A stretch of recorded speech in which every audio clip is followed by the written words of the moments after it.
Hi folks, welcome back to Hong Kong. Today I have in the new Canon R6 Mark II, thanks to B&H Photo for sending this one out for me to test out, along with the superb and grapefruit-sized 28-70 f2 lens. If you're only going to test with one lens, make it this one. Now, this camera has several updates over the original R6, which make it a really compelling option. In this video, it's going to be a first hands-on, my first time shooting with it, not comparing it to any other cameras or even the previous one, just how's it performing. But of course you want some top-line specs. It's not, it's kind of in a middle point. I think the ergonomics, I personally love the redesign. Having the power switch on the right and then the mode for stills and video on the left really works for me. But if you are coming from the R6, that could be quite confusing where the power dial has now been shifted. This has an all-new sensor, but note for 2022, almost 2023, it's kind of surprising. It's not backside illuminated and it's also not stacked. This will still, however, do 40 frames per second in electronic shutter, so it must have a pretty fast readout time. So let's go shoot with it, see how it handles, how the focus is, how the images are. I'll give you some sample files to check out for yourself. Let's explore Happy Valley. Okay.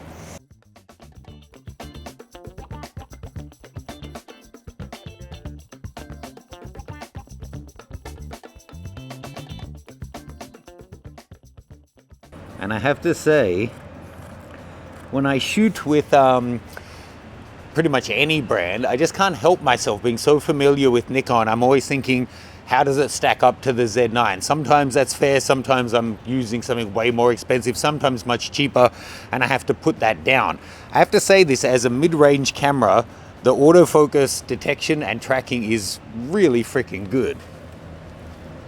And your posing is just perfect.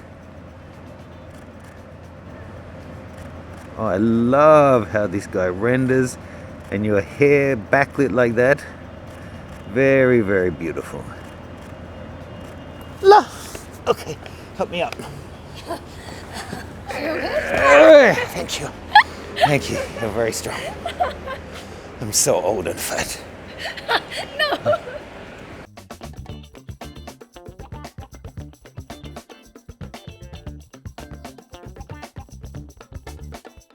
Oh man, I'm just like a new owner. When I get a lens like this, it shoots at f2. I have to stop myself, otherwise I'm going to shoot the entire day wide open the whole time.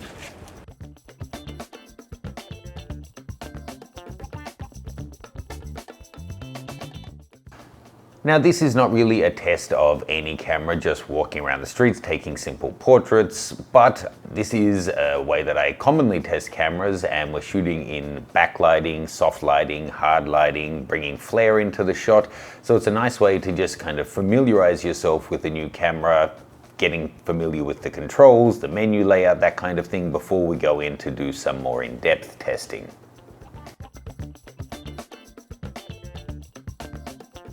So I'm just going to get some high ISO shots here. Something I find with a lot of cameras when you're going to what's going to be a high ISO shot, like putting your shutter speed up, closing your aperture down, the autofocus gets less reliable, and it is on this one too. When I'm at about 8,000, 10,000 ISO, it's fine. But now as I step my aperture up to like f13 and go to 25,000, it's getting body, but not her eye.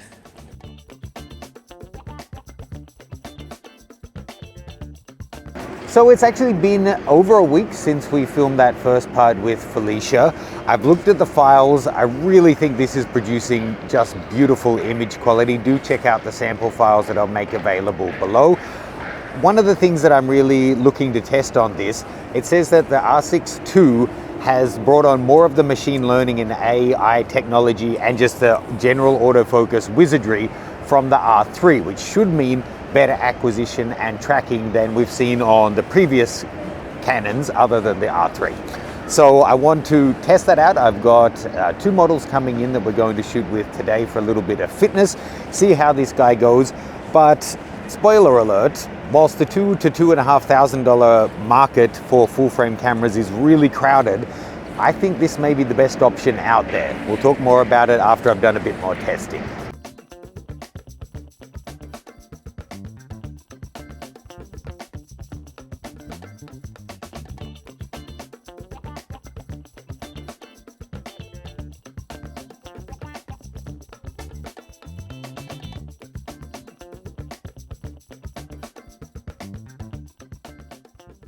This was my first time shooting with Heidi and Ben, so we went through and got clear on exactly what we're going to shoot. Ben is actually a photographer himself as well, and just started off with some really simple static tests using front lighting and rear lighting, showing them the sample files that we were creating. Again, you can download those below. This was basically a warm-up to get us ready to do some tests about focus tracking and acquisition.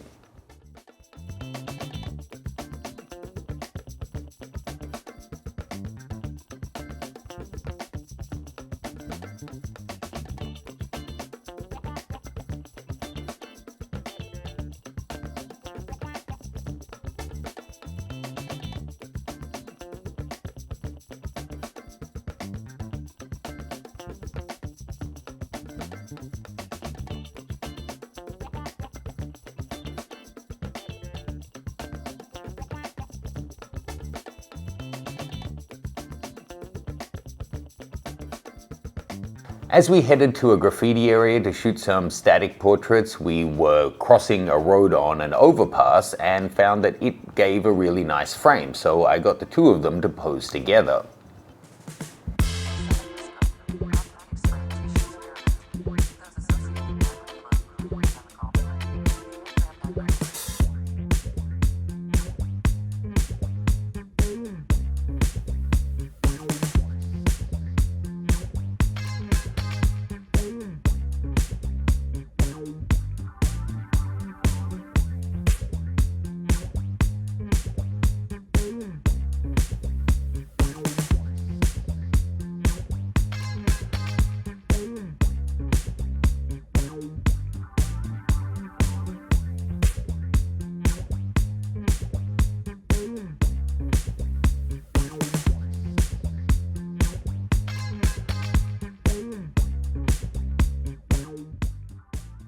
Wow. But I have to say that, like, even as a non-photographer, you can see here, I feel like your skin tone is really nice and warm. Really?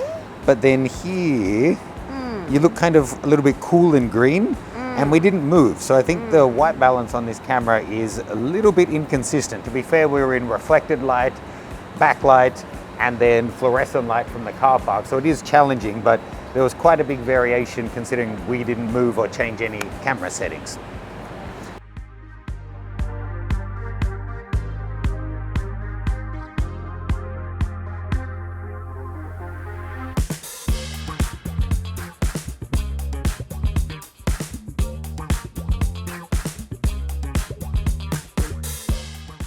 My videographer, who is obviously a paid Sony shill, is calling me a hater because I enjoy shooting with this camera so much more. But straight up, I think this is for sure the best value camera under $2,500. I'll tell you why after we finish this. Suddenly all of Hong Kong is in this alleyway.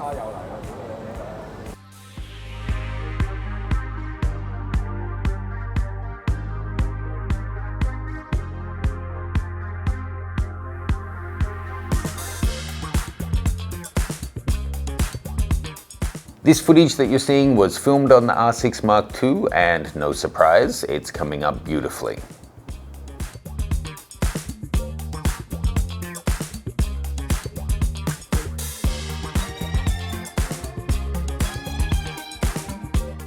So we've tested this guy out in so many different situations now. I also want to do some studio shots just so you can get a sense of what this sensor is capable of.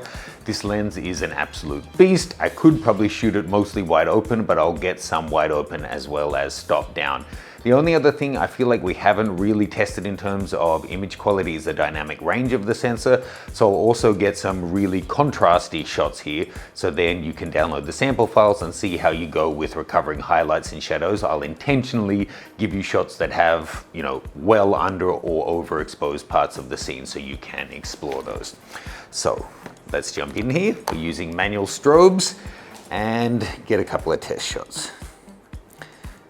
F2 looking beautiful. I have to say, when I was focusing further back here, occasionally, because I've got exposure preview off, it was struggling to get the eye, but when I'm in closer, no problem. It's a small thing, and it's dark in here, and I was stopped down. That's why it's happening. Generally, I found the autofocus on this R6 Mark II to be absolutely stellar.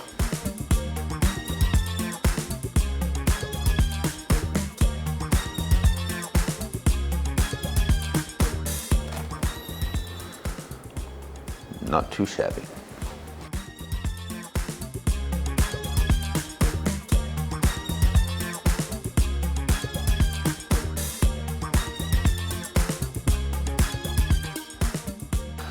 Okay, as I said, I want to get some contrastier shots, so I'm going to remove my diffusion here. This is going to make the light way harder. I'm going to put it really side on to her so that we're practically blowing out one side, leaving the other side in quite dark shadow. Then you'll have that file to play with.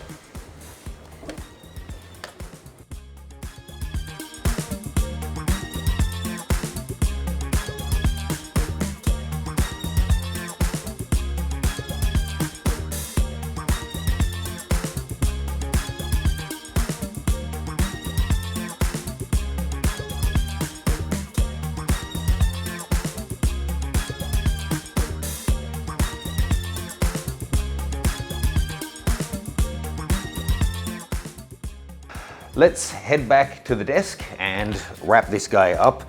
I have to say, I've really enjoyed shooting with it. Okay. Oh, yeah, sorry, boom, nice. So as you saw there, we captured some really nice images with this guy over the last couple of weeks. Make sure you check out the sample files, the link is below. As I hinted at, or outright said several times in the video, I really do think this is the best value for money camera under 2,500 US dollars. That pretty much puts it up against its predecessor, the Sony A7IV, and the aging Nikon Z6 Mark II. There are some flaws to it, we're gonna go over them, but I think it's a really beautiful camera, and if you don't need more resolution, there's not too much to dislike about this. I would say for 2023, having a non-backside illuminated, non-stack sensor at that price point is kind of borderline, but the results speak for themselves. We're not experiencing lots of rolling shutter in video. Having said that, a nice upgrade, the 4K 60 now without a crop. Canon have always loved to limit their video capabilities on their mirrorless kind of crossover cameras to protect their higher end line, but this is getting a few of the better features come through there. I would say though, the sensor still is an issue. Still using dual SD cards only is also an issue in, again, 2023. That's not the best format on the market. This does actually support ProRes RAW, but of course only via an external recorder because there's no way that SD cards are going to be able to keep up with that. If you're putting it head to head with things like the A7IV or the Z6ii or its predecessor, it kind of keeps up in pretty much every regard except that it's a little lower resolution than some of them. The rear screen isn't quite as high in terms of its resolution as some of the competition, but then it's fully articulating rather than just a tilting screen. It handles really well, although I'm using it with maybe the worst balanced lens that you could possibly use, the 28-70. And I have to acknowledge that, you know, you're always testing the whole system, right? So shooting with such a phenomenal lens, where the lens costs significantly more than the body, you have to factor that in. If I had done the whole test on, you know, an 18-55 kit lens or something, I may not have enjoyed the shooting experience quite as much as I did. Now, fortunately, I'm not just frivolous with my money, because if I was, I could really see myself going out to buy one of these, or maybe an R5, because I do love resolution. The Canon mirrorless cameras are just performing great. The autofocus on this is phenomenal. It does lock on well. It identifies from a really long way away. I think this offers so much for the money that it's just hard to beat. But it is, of course, going to come down to which system you're in. If you're starting from scratch and 2,500 is your budget, then I would recommend this. But if you're a Sony shooter and you're comparing the A7IV to this, and you own Sony lenses and maybe other Sony cameras, I don't know that there's enough of a difference to really consider jumping ship. And for me, being invested in Nikon and some other bits and pieces, I can't really justify buying this, but I have to say I really do love the results that I was getting with this one. The interface with it is great, and I think Canon have found a really nice sweet spot and smartly left open a gap for, you know, maybe a 33 megapixel backside illuminated stacked sensor with a CF Express card in it for the R6 Mark II, or they've given more of a gap to the R5 anyway. Check out the sample files below, let me know your thoughts. Thanks to all of the models who shot with us for this video, and thanks again to B&H Photo for sending this one over to Hong Kong for me to test out. Cheers guys.